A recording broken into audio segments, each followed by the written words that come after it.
నమస్తే, welcome to the editor analysis. Pawan Kalyan పేరు ఎత్తితే పేర్ని నాని గారికి అసలు ఒక పూనకం వచ్చేస్తుందేమో. మరి ఏంటి ఆ ప్రాబ్లం ఎవరికి అర్థం కాదు. రాజకీయ పరంగా విధానపరంగా ఒకరు మాట్లాడుకోవచ్చు, విమర్శించుకోవచ్చు.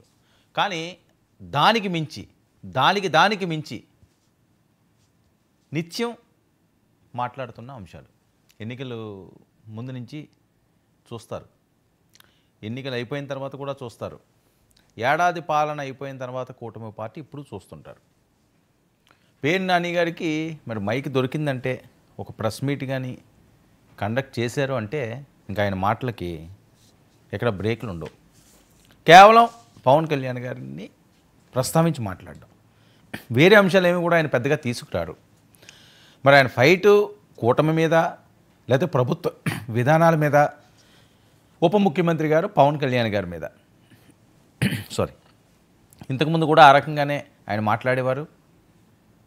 ఇంతకుముందు అయితే మరీ అసలు వాళ్ళ కుటుంబాన్ని ఏదో అంటున్నారు పవన్ కళ్యాణ్ గారిని, ఏదో పర్సనల్ విషయాలన్నీ తీసుకొచ్చి ఆడలు పావలాగాడు అది ఇది అంటే నా నోటితో అనలేను. కొన్ని ఎవరినన్నా సరే, జగన్మోహన్ రెడ్డి గారిని ఎవరినన్నా కొన్ని మాటలు మనం మాట్లాడలేము.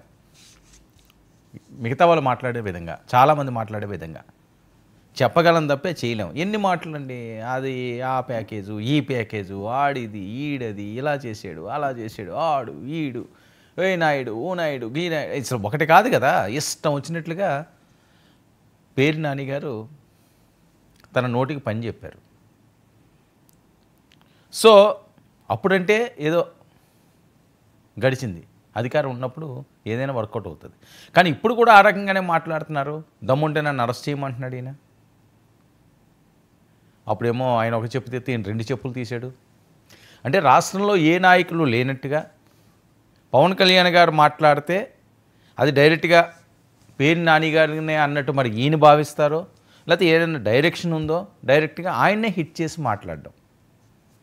దీని మీద ఆ సామాజిక వర్గానికి సంబంధించి కూడా చాలా విమర్శలు ఉన్నాయి. ఈ విమర్శలు చేసే, ఈ రకంగా నోటి దూర తీర్చుకుంటే లేకపోతే నోటి దూల తీర్చుకుంటే పేర్ని నానికి ఇలా జరిగింది, వాళ్ళ కొడుకుని రాజకీయాల్లోకి తీసుకొచ్చిన ఆ కిట్టుని అతన్ని కూడా గెలిపించుకోలేకపోయారు, కేవలం పవన్ కళ్యాణ్ తిట్టడమే ఆయన వినాశనం అని. అయినప్పటికీ కూడా మన రైస్కి సంబంధించి జరిగిన తతంగం అంతా ఎంత కాదు. పేర్ని నాని ఏ సమయంలో అరెస్ట్ అవుతారని చెప్పి పెద్ద ఎత్తున వార్తలు వచ్చినాయి, విపరీతంగా ప్రచారాలు జరిగినాయి. కానీ ఆయనైతే అరెస్ట్ కాలేదు. అంటే వీళ్ళంతా కక్ష సాధింపు చేయట్లేదేమో అని, దమ్ముంటే నన్ను అరెస్ట్ చేయండి అంటున్నారు. అరెస్ట్ చేసే టైం వస్తే ఖచ్చితంగా ఎవరన్నా చేస్తారు. దాని గురించి అరెస్ట్ చేసేయండి అని చెప్పి మీరెందుకు పదే ఆ అంశాలను తీసుకురావడం. ఇప్పుడు ఏమంటాడంటే ఈయన మళ్ళీ మరొకసారి, పవన్ చిక్కడు దొరకడు, ఆయన ఎవరికి చిక్కడట ఎవరికి దొరకడు, అదిగో పక్కనే మాట్లాడుతున్నాడు ఈయన. మరి ఈయనకి ఎక్కడ చిక్కాలో ఎక్కడ దొరకాలో మరి ఆయన నివాసం ఈయనకి తెలియపోవడం ఏం లేదు, ఆయన ఎక్కడి నుంచి పాలన సాగిస్తున్నాడని తెలియపోవడం లేదు. మరి ఎందుకు చిక్కడు అంటున్నాడు, ఎందుకు అంటే సెటైరికల్గా మాట్లాడడం ఆయనకి ఇది బాగా హాబీ అయిపోయింది. కాబట్టి ఈ రకంగా ఆయన మాట్లాడుతుంటాడు. ఇంకా చాలా అంశాలు మాట్లాడాడు. అసలు ఆయన ఏం మాట్లాడాడో ఒకసారి విందాం మనం. విన్న తర్వాత దాని మీద అనాలిసిస్ చేద్దాం ప్లీజ్. తర్వాత షూటింగ్ జరిగింది కదా, గడ్డం ట్రిమ్ము, జుట్టుకు రంగు, మొన్న ఎప్పుడో ఆ షూటింగ్ బట్టలతో వచ్చేసినట్టున్నా టక్కు ఎక్కువ చేసిన అయిపోయింది, ఇవాళ మార్చుకుని వచ్చినట్టున్నారు. ఆయన మాట్లాడతాడు. ఏం మాట్లాడతారు ఆయన, నన్ను రెచ్చగొట్టబాకండి, సినిమా డైలాగులు చెప్పబాకండి. వాళ్ళు రోజు మన జీవితమే సినిమా డైలాగులు. సినిమాల్లో చెప్తే పర్లా, అక్కడేమో టేకుల మీద టేకులు తింటాం, ఇక్కడ మాత్రం గబగబా చూసుకుని చదివేస్తాం సినిమా డైలాగులు.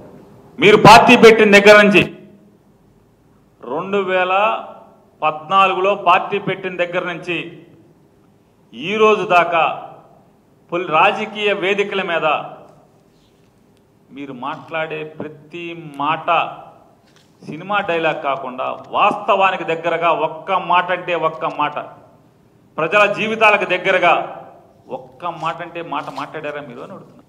ఈయనంట ఉద్యోగం చేసుకుంటాడంట, కరెక్ట్గా చెప్పాడు. ఆయన ఉద్యోగం ఏంటి, సినిమా నటుడు, నటించుకున్నాడు, మనకే తెలియలే. లేదా చంద్రబాబు నాయుడు గారికి అనుకూలంగా పనిచేసేటువంటి ఒక రాజకీయ ప్రముఖుడు. పార్టీ పెట్టింది దాని కదా. అప్పుడు నేనేమో రాజకీయాల్లో ఎక్కడైనా పార్టీ పెట్టేది ప్రజలను ఉద్ధరించడానికి, అంతిమ లక్ష్యం ప్రభుత్వాన్ని ఏర్పాటు చేసి ప్రజల మన్ననలను పొంది ప్రజల హృదయాలను గెలిచి ప్రభుత్వాన్ని ఏర్పాటు చేసి తద్వారా విస్తృతమైనటువంటి ప్రజా సంక్షేమాన్ని, ప్రజాసేవని, రాష్ట్రాభివృద్ధిని 10 తరాలు గుర్తుండేట్టుగా ప్రతి ప్రభుత్వం నాకంటూ ఒక మైలురాయి ఉండాలి అని చెప్పని కాంక్షతో, ఆకాంక్షతో, సంకల్పంతో పనిచేయడానికి రాజకీయ పార్టీలు పెడతారు. భారతదేశంలో కాదు ప్రపంచంలో మొట్టమొదటిసారిగా అద్దెకి ఇవ్వటానికి టెంట్ హౌస్ ఇచ్చినట్టుగా అద్దెకి ఇవ్వటానికి ఒక పార్టీ వచ్చింది. ఇది విచిత్రమైంది అని చెప్పి నేను చెప్తే నన్ను మా వాళ్ళే తెగ బూతులు తిట్టారు. ఇవాళ చెప్పండి మీరు ఏం జరుగుతుంది? ఇవాళ వారు అధికారంలోకి వచ్చారు కదా, రానివాడు అంటావు జగన్మోహన్ రెడ్డి. నువ్వెవరివి అసలు రానివ్వటాయి? నేను అడుగుతాను పవన్ కళ్యాణ్, నువ్వెవరివే జగన్ని మళ్ళీ అధికారంలోకి రానివ్వనంటాకి? నువ్వెవరివే? ఇదండి పవన్ కళ్యాణ్ ఎవరో ఆయనకి తెలియదు, నువ్వెవరివి. సరే ఓకే, పవన్ కళ్యాణ్ గారు ఎవరో ఆయనకి తెలియపోయి ఉండొచ్చు.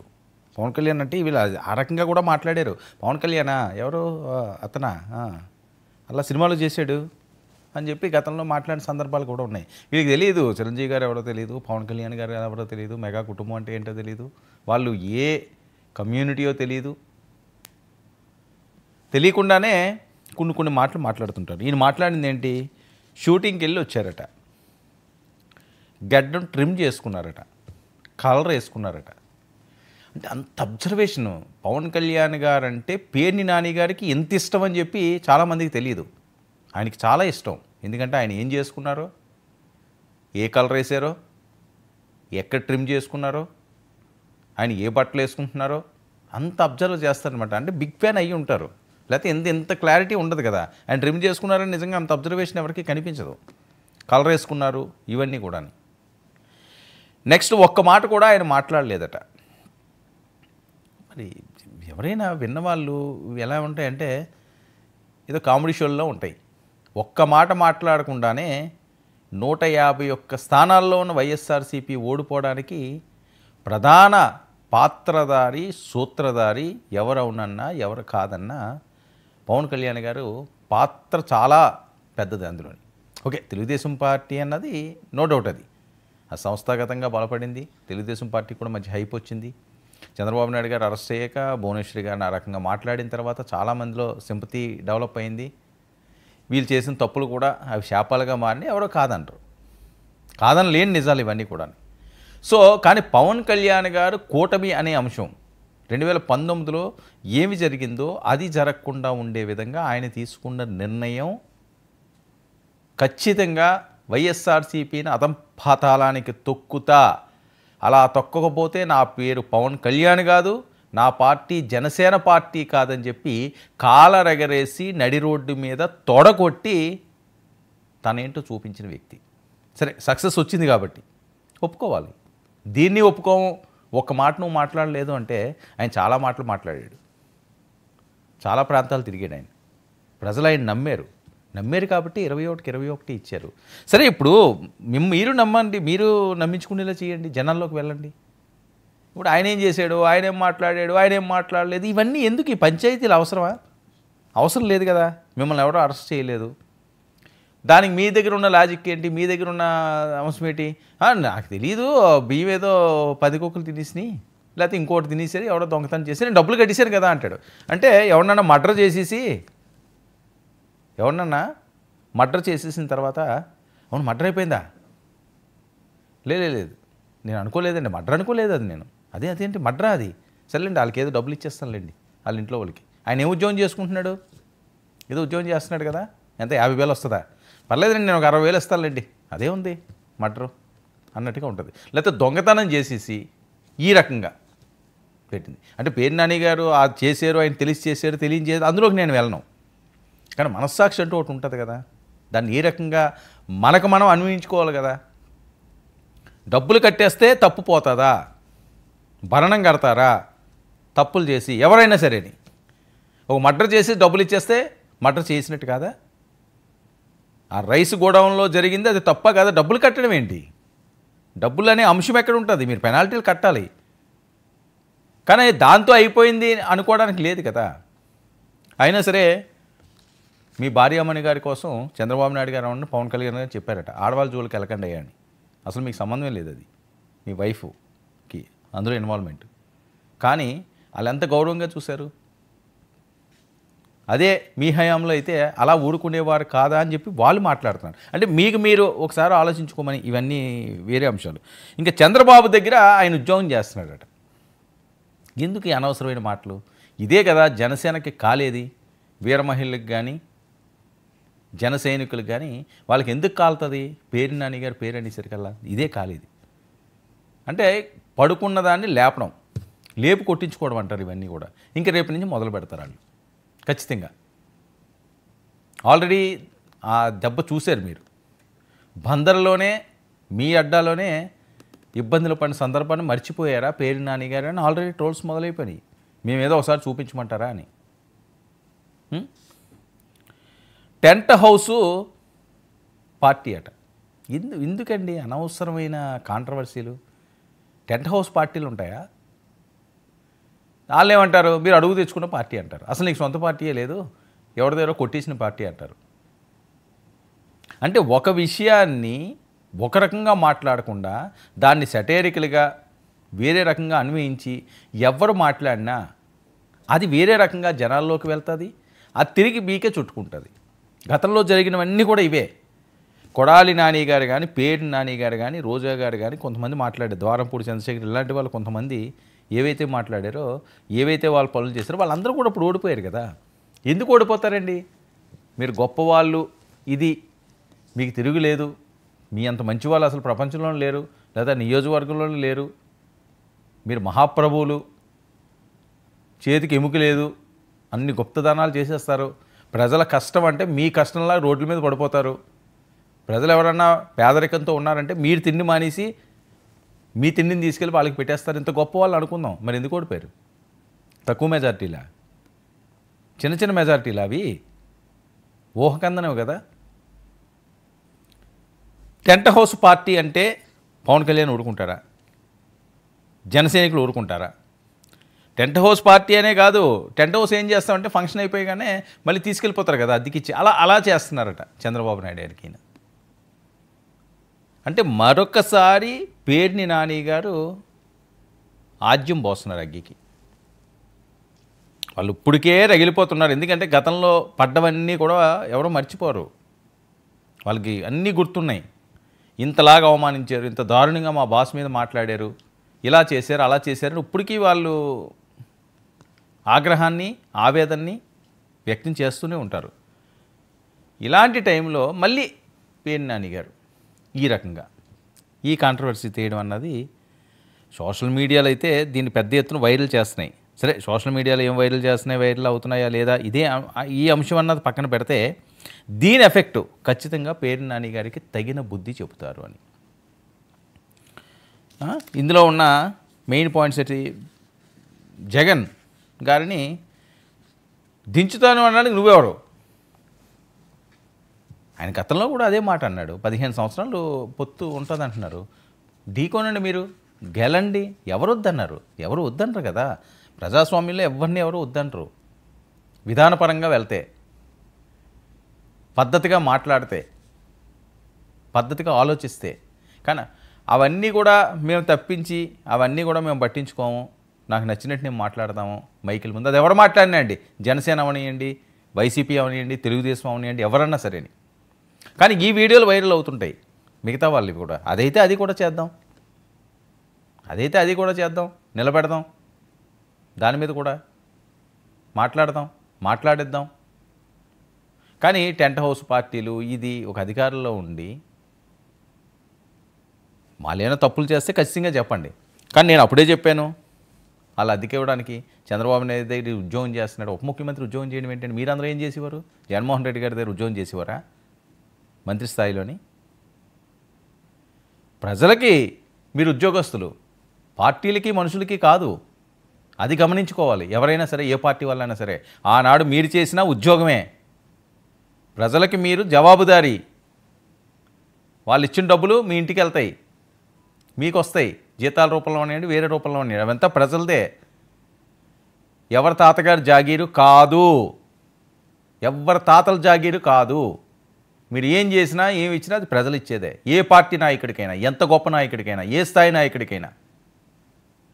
ఒకరికొకరు విమర్శించుకోండి, మీకు మీరు కించపరుచుకోండి. ఉప ముఖ్యమంత్రి స్థాయి వ్యక్తి ఏమో అని ఆడి దగ్గర ఉద్యోగం చేస్తున్నాడు, లేకపోతే అది ఒక టెంట్ పార్టీ, అద్దె అయిపోయిన వెంటనే లేపుకుంటూ వెళ్ళిపోతారు. అంటే మీరు చేసినది ఏంటి? ఉద్యోగం కదా, అందరూ చేసేది అదే ఉద్యోగం కదా, ఇంక విమర్శించడానికి ఏముంది అందులో? మనం ఏం చేసాం అప్పుడు? జగన్మోహన్ రెడ్డి గారు ఉద్యోగం చేసిరే కదా, అది అనరా? వాళ్ళకి మాటలు చేత కావా? మీకు ఒక్కరికే మాటలు చేతనమైనా ఎందుకు ఈ కాంట్రవర్సీలు? ఆంధ్రప్రదేశ్లో ఉన్న పరిస్థితి ఏంటి? అభివృద్ధి ఏ రకంగా జరుగుతుంది? రాష్ట్రం ఆ రాజధాని అంశం ఏంటి? పోలవరం అంశం ఏంటి? వీళ్ళు ఏమైనా తప్పులు చేసి అన్యాయంగా మిమ్మల్ని అరెస్టులు చేస్తామంటున్నారా? ఎవిడెన్స్ చూపించండి, కోర్టులకు వెళ్ళండి. మీకు సహకరించకపోతే పోలీసులు దీని మీద ఫైట్ చేయండి. ప్రజలు మీ దగ్గర మీతో ఉంటారు కదా. అది మానేసి దీన్ని ఏదో తీసుకొచ్చి దీనికి ఒక పులిహార చేద్దాం అనుకుంటే అది ఎక్కడ నడుస్తుంది?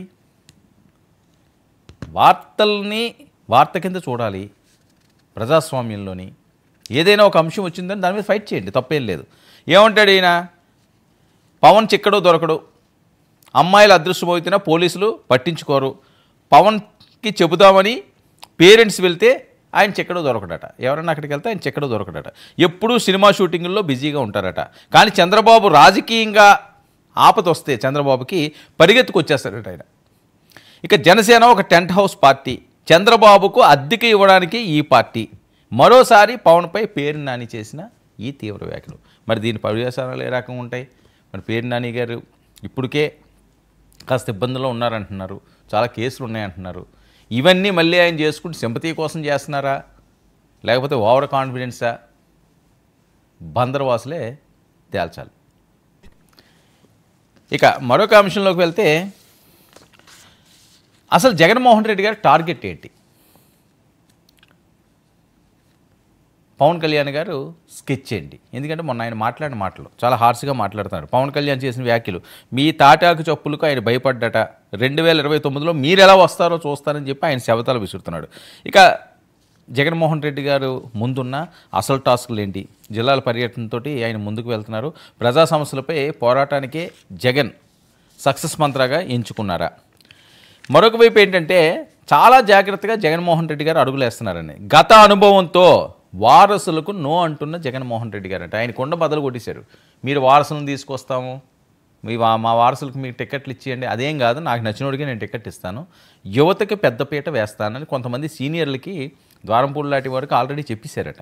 కొడాల నాన్నగారికి ఇలాంటి సీనియర్స్కి అందరికీ మీకు గవర్నమెంట్ వచ్చిన తర్వాత ఏమన్నా ఇస్తాం, కానీ ఇప్పుడు అవి ఏమీ లేవు, ఎవరినన్నా మంచి యువకుండా చూడండి, ఖచ్చితంగా వాళ్ళు మీరు గెలిపించుకుని నా ముందుకు రండి అని ఆయన హుకుం జారీ చేసే అవకాశం అయితే స్పష్టంగా కనిపిస్తున్నది. దీంతో ఆల్రెడీ టెన్షన్ మొదలైందట. ఏంట్రా బాబు, ఏదో 3-4 నెలలు నెక్కు వస్తే తర్వాత ఏమైనా వైఎస్ఆర్సీపీ వస్తే మళ్ళీ మనకు మంచి రోజులు వస్తాయేమో అని అనుకుంటే ఈయన శాశ్వతంగా రాజకీయాలకే దూరంగా అయిపోయేలా ఉన్నాం మనం, ఎలాగరా భగవంతుడా అని చెప్పి మొక్కులు తీర్చుకుంటున్నారట. ఇక